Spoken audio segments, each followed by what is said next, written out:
السلام علیکم ورحمۃ اللہ وبرکاتہ۔ اعوذ باللہ من الشیطان الرجیم، بسم اللہ الرحمن الرحیم۔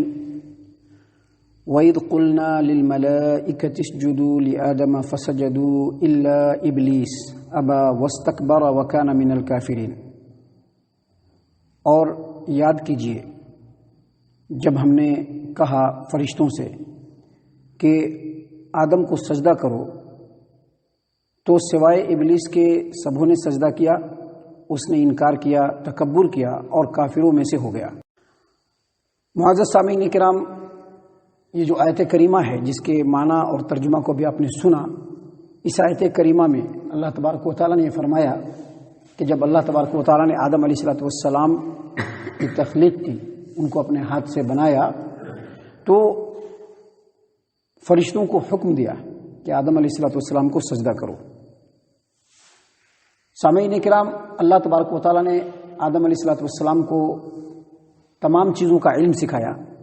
اور علم کے ذریعے سے دوسرے مخلوقات کے اوپر فضیلت دی اور پھر فرشتوں سے سجدہ کروایا۔ دراصل یہ آدم علیہ السلام کے لیے اللہ تبارک و تعالیٰ کی طرف سے بہت ہی بڑا اعزاز اور اکرام تھا، اور چونکہ ہم لوگ آدم علیہ السلام کے اولاد ہیں، ہم اولاد آدم ہیں، انسان ہیں، تو اللہ تبارک و تعالیٰ کا ہمارے اوپر یہ بہت بڑا کرم ہے کہ جو علم آدم کو دیا اسی کا حصہ اللہ تبارک و تعالیٰ نے ہم کو بھی دیا، اور ہم لوگوں کو اللہ تبارک و تعالیٰ نے اشرف المخلوقات بنایا، اور ہم آدم کی اولاد ہیں جن کو فرشتے نے سجدہ کیا تھا، فرشتوں نے سجدہ کیا۔ اسی چیز کو، اسی اعزاز کو، اسی اکرام کو، اسی احسان کو اللہ تبارک و تعالیٰ بتلاتے ہوئے یہاں پر فرما رہے ہیں کہ اس وقت کو یاد کیجئے جب ہم نے فرشتوں سے کہا کہ آدم کو سجدہ کرو، اور یہ بات کئی حدیثوں کے اندر بھی ہے، جیسا کہ کل ہم نے آپ کے سامنے حدیث پیش کی تھی، حدیث صحیح البخاری کتاب التفسیر، حدیث نمبر 4476 یعنی 4470 پر 6 نمبر کی یہ حدیث ہے، جس میں اللہ کے رسول صلی اللہ علیہ وسلم نے فرمایا کہ جب قیامت کے دن ایمان والے جمع ہوں گے، قیامت کے دن نفسا نفسی کا جب عالم ہوگا، تو اس وقت لوگ مشورہ کریں گے کہ کسی ایک آدمی کو منتخب کر کے، کسی ایک نبی کو منتخب کر کے، کسی ایک برگزیدہ بندے کو منتخب کر کے اللہ کے بارگاہ میں بھیجیں گے کہ وہ ہمارے لیے سفارش کریں تاکہ یہ پریشانی کا جو ماحول ہے وہ ختم ہو جائے۔ تو لوگ آدم علیہ السلام کے پاس آئیں گے اور کہیں گے کہ آدم علیہ السلام، آپ ہمارے باپ ہیں، انسانوں کے باپ ہیں، آپ اللہ تبارک و تعالیٰ کے برگزیدہ بندے ہیں، اللہ تبارک و تعالیٰ نے اپنے ہاتھ سے آپ کو پیدا کیا، اپنے ہاتھ سے آپ کو بنایا، اللہ تبارک و تعالیٰ نے فرشتوں سے آپ کو سجدہ کروایا اور تمام چیزوں کا علم سکھلایا۔ تو دیکھیے اس حدیث میں اللہ کے رسول صلی اللہ علیہ وسلم نے فرمایا کہ لوگ قیامت کے دن کہیں گے کہ آدم علیہ السلام وہ ہیں جن کو فرشتوں نے سجدہ کیا۔ اسی طرح سے ایک اور حدیث ہے جس حدیث کو امام ابو داؤد اپنی سنن ابی داؤد کتاب السنہ باب فی القدر حدیث نمبر 4702 یعنی 4702 نمبر کی یہ روایت ہے، عمر بن خطاب رضی اللہ عنہ روایت کرتے ہیں کہ نبی صلی اللہ علیہ وسلم نے فرمایا کہ موسیٰ علیہ السلام نے اللہ تبارک و تعالیٰ سے کہا کہ اللہ تبارک و تعالیٰ مجھ کو وہ آدم دکھلائیے جنہوں نے ہمیں اور اپنے آپ کو جنت سے نکلوا دیا۔ اللہ تبارک و تعالیٰ نے آدم علیہ السلام کا دیدار موسیٰ علیہ السلام کو کرا دیا، کہا کہ دیکھو یہی آدم ہے۔ موسیٰ علیہ السلام آدم علیہ السلام کے پاس آئے اور کہا کہ کیا آپ ہی وہ آدم ہیں جو ہمارے باپ ہیں؟ کہا کہ ہاں۔ کہا کہ کیا آپ ہی وہ ہیں جن میں اللہ تبارک و تعالیٰ نے اپنی طرف سے روح پھونکی؟ آپ ہی وہ ہیں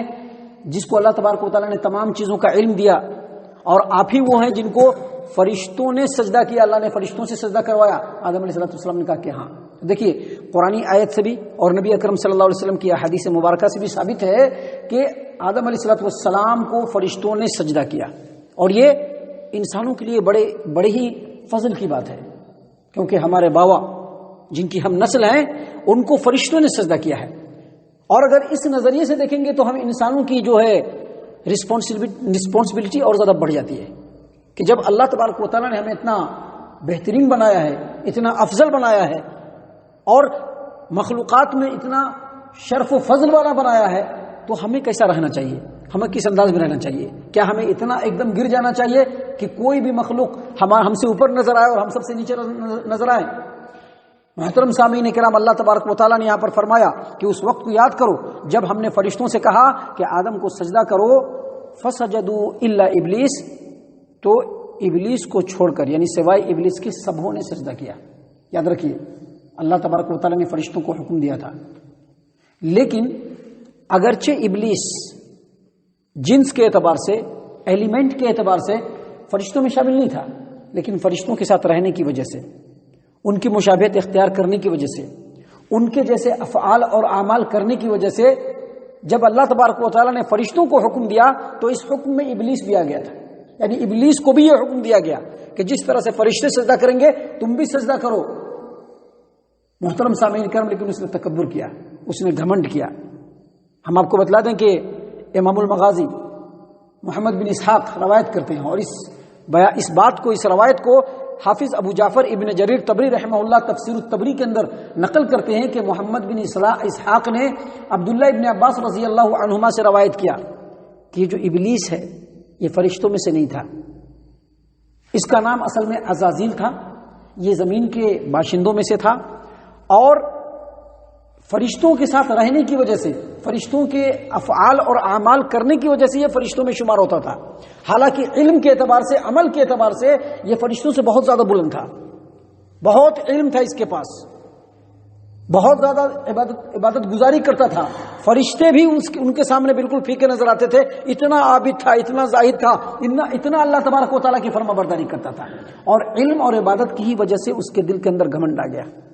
یہاں پر یاد رکھیے اللہ تبارک و تعالیٰ نے اگر علم دیا ہے تو عاجزی اور انکساری آنی چاہیے، غرور اور گھمنڈ اور کبر نہیں آنا چاہیے۔ علماء کرام خاص طور سے اس بات کے پر توجہ دیں کہ اگر اللہ تبارک و تعالیٰ نے علم دیا ہے تو جتنا علم ہے اس سے زیادہ عاجزی ہونی چاہیے، اس سے زیادہ انکساری ہونی چاہیے۔ حالانکہ افسوس کی بات ہے کہ آج کے ڈیٹ میں اگر دیکھا جائے تو علماء کرام کا وہ منصب نہیں نظر آتا ہے جو ان کا علم تقاضا کرتا ہے۔ علم تقاضا یہ کرتا ہے کہ علماء کرام بالکل ہی آسان ہونا چاہیے، آسانی سے لوگوں کو مل جانا چاہیے۔ علم کی وجہ سے ایسا نہیں ہونا چاہیے کہ ارے علم ہے ہم کیسے چھوٹے چھوٹے لوگوں سے بات کریں، ایسا نہیں، بلکہ آپ دیکھیں گے پیارے رسول صلی اللہ علیہ وسلم، ایک ادنا آدمی بھی آپ صلی اللہ علیہ وسلم سے ملنا چاہتا تو مل لیتا تھا۔ ملنے والوں نے کہا کہ ہم نے نبی صلی اللہ علیہ وسلم کے دروازے پر کبھی دربان دیکھا ہی نہیں۔ تو علم ہونا چاہیے، تو علم کے ساتھ عاجزی اور انکساری بھی ہونی چاہیے۔ اور اگر اللہ تبارک و تعالیٰ نے عبادت کی توفیق دی ہے، اگر ہم نمازوں کی پابندی کرتے ہیں، شرعی تقاضوں کو پورا کرتے ہیں، اللہ کے حکم کو پورا کرنے کی کوشش کرتے ہیں، تو اس پر بھی غرور، گھمنڈ اور فخر نہیں آنا چاہیے کہ ہم بڑے متقی ہیں، بڑے پرہیزگار ہیں۔ ہمارے سماج و معاشرے میں ایسا ہوتا ہے کہ اگر ایک آدمی زیادہ عبادت کرنے لگتا ہے تو اس کے دل کے اندر ایک خیال آ جاتا ہے کہ ہم تو بڑی عبادت کرنے والے ہیں، ہم تو بڑے متقی اور پرہیزگار ہیں۔ یہ سب چیزیں نہیں آنی چاہیے۔ دیکھیے یہی چیزیں ابلیس کے اندر آئی، اللہ نے اس کو علم دیا تھا، علم کی وجہ سے اس کے اندر تکبر آ گیا،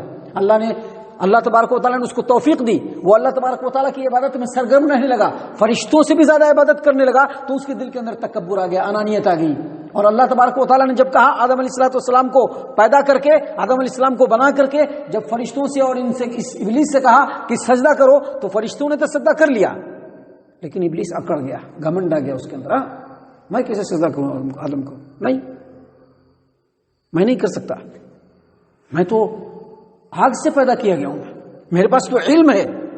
میں تو اللہ تبارک و تعالیٰ کی بہت زیادہ عبادت کرتا ہوں، میں کیوں آدم کو سجدہ کرنے لگوں؟ یہ تکبر اس کے اندر آ گیا۔ محترم سامعین اکرام، اس کا نام عزازیل تھا، یہ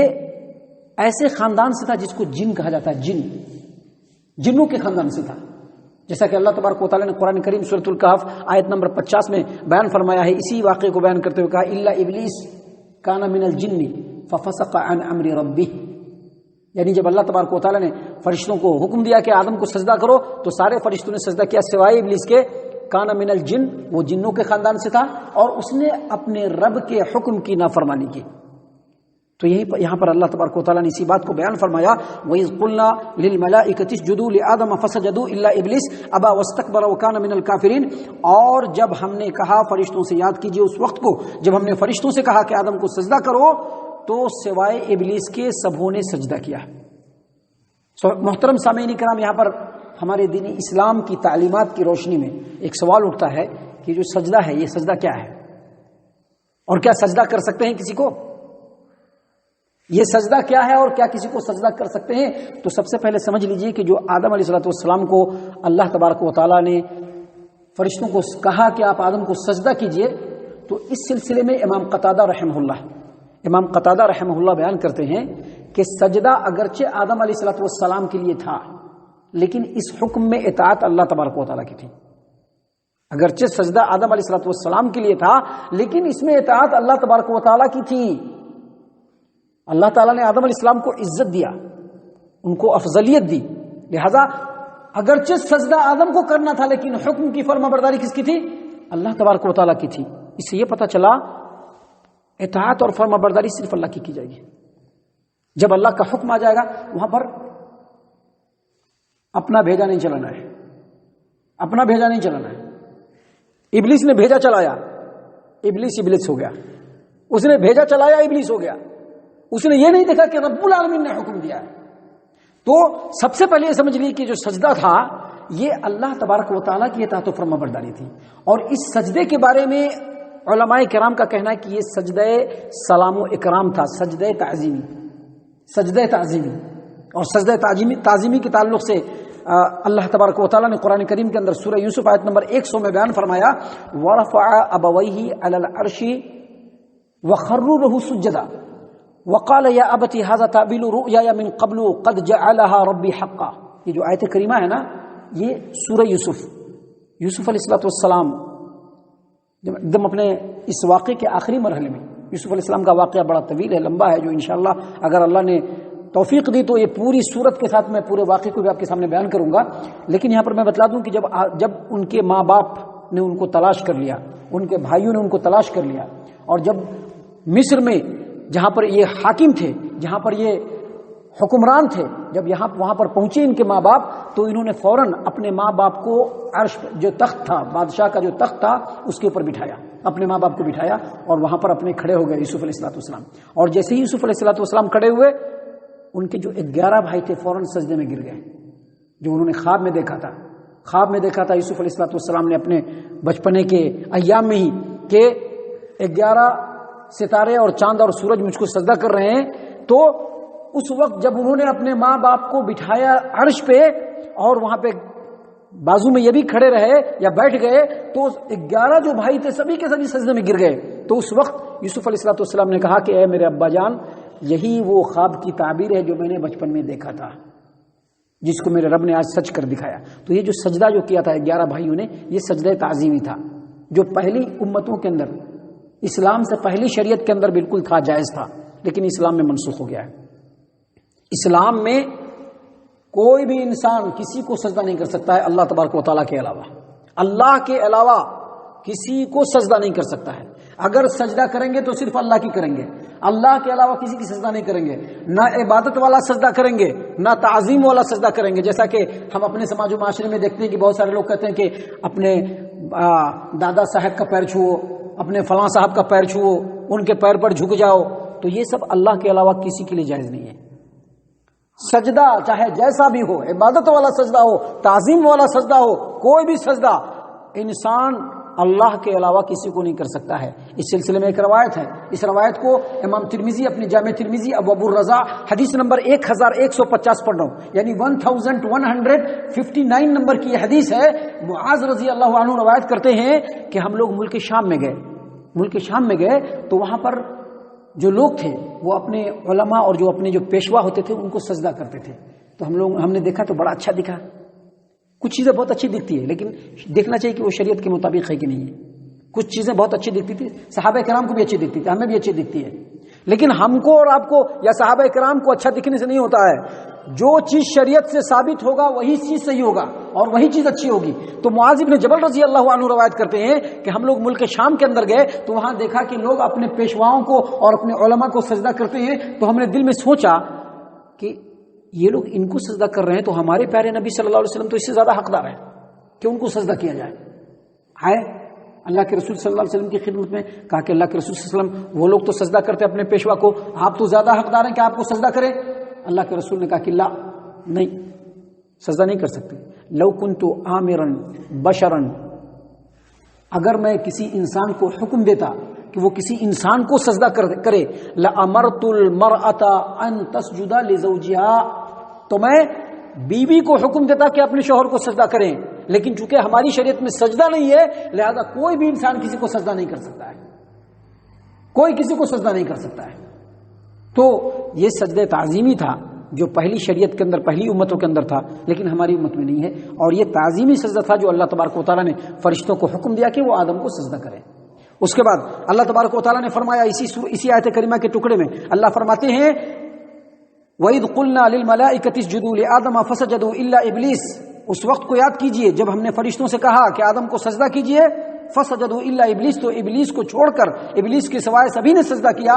ابا، اس نے انکار کیا، وَاسْتَكْبَرَ، اس نے تکبر کیا، وَكَانَ مِنَ الْكَافِرِينَ، اور وہ کافروں میں سے ہو گیا۔ سامعین کرام، آیت کریمہ کے اس ٹکڑے کی تفسیر میں امام قتادہ رحمہ اللہ فرماتے ہیں، اور امام قتادہ رحمہ اللہ کا یہ بیان اور ان کی تفسیر ابن ابی حاتم کے اندر ہے، وہ فرماتے ہیں کہ جب اللہ تبارک و تعالیٰ نے آدم علیہ السلام کو عزت دیا اور فرشتوں کو کہا کہ سجدہ کرو اور ان کو اکرام اور اعزاز سے نوازا، تو یہ چیز دیکھ کر کے فرشتہ جو ابلیس تھا وہ جل گیا، حسد کا شکار ہو گیا، کہہ رہے ہم اتنا عبادت کر رہے ہیں تو ہم کو یہ سب نہیں ملا، اور آدم کو ابھی پیدا کیا اور ابھی اللہ سجدہ کروا رہا ہے۔ اس کے دل کے اندر تکبر آ گیا، اس نے کہا کہ میں آگ سے بنا ہوں، یہ مٹی سے بنا ہے، اے اللہ میں اس کو سجدہ نہیں کر سکتا، اس نے تکبر کیا۔ اس سے یہ پتا چلا کہ کسی بھی نافرمانی کا جو آغاز ہوا، نافرمانی کا جو آغاز ہوا اس زمین پر، وہ تکبر ہی کی وجہ سے ہوا۔ سامعین کرام، تکبر کی ایک چھوٹا ڈیفینیشن جو نبی صلی اللہ علیہ وسلم نے دیا ہم آپ کو بتلا دیتے ہیں۔ تکبر کس کو کہتے ہیں؟ ہم لوگ کہتے ہیں نا تکبر اس کو کہتے ہیں اکڑ کے چلنا، تکبر اس کو کہتے ہیں، ضرور کہتے ہیں اکڑ کے چلنے کو، لیکن تکبر جو اصل ہے وہ کیا ہے؟ بطر الحق وغمط الناس، لوگوں کو حقیر سمجھنا اور جو حق بات ہے اس کو ٹھکرا دینا۔ اگر حق بات ہمارے سامنے آیا اور ہم نے اس کو ٹھکرایا، ہمارے اندر تکبر ہے۔ اللہ کے رسول صلی اللہ علیہ وسلم نے فرمایا بطر الحق، حق کو ٹھکرانا تکبر ہے، اور ابلیس نے اسی حق بات کو ٹھکرایا تھا۔ ابلیس کے پاس اللہ کا حکم آیا کہ آدم کو سجدہ کرو، اللہ کا حکم جو ہے وہ حق ہے، اور اس نے حق کو ٹھکرایا، اس کے اندر تکبر آ گیا۔ اور یاد رکھیے نبی صلی اللہ علیہ وسلم کی حدیث ہے صحیح مسلم کتاب الایمان کی، کہ نبی صلی اللہ علیہ وسلم نے فرمایا جس آدمی کے دل میں رائی کے دانے کے برابر بھی تکبر ہوگا وہ جنت کے اندر داخل نہیں ہوگا، جنت کے اندر داخل نہیں ہوگا، چونکہ ابلیس کے اندر تکبر آیا جس کی وجہ سے وہ اللہ کی بارگاہ سے بھی مردود ہوا اور اللہ تبارک و تعالیٰ کے رحمت کے سائے سے بھی مردود ہو گیا۔ اللہ تعالیٰ سے دعا کہ اللہ تعالیٰ ہم تمام کو کبر اور تکبر سے بالکل محفوظ رکھے، اللہ تعالیٰ ہم لوگوں کو عاجزی اور انکساری والا بندہ بنائے، اللہ تبارک و تعالیٰ ہم تمام کو پیارے رسول صلی اللہ علیہ وسلم کی سنتوں پر چلنے والا بنائے، اللہ تعالیٰ ہم تمام کو پکا سچا مومن اور مسلمان بنائے، قرآن اور نبی اکرم صلی اللہ علیہ وسلم کی احادیث کا اتباع کرنے والا بنائے، صحابہ کرام کے طریقے پر چلنے والا بنائے، جنت الفردوس میں جگہ عطا فرمائے۔ اے اللہ ہم تمام کو جہنم سے پناہ دے، اے رب العالمین ہم تمام کو جہنم سے پناہ دے، اے مالک الملک ہم تمام کو جہنم سے پناہ دے، آمین یا رب العالمین۔ وما علینا الا البلاغ۔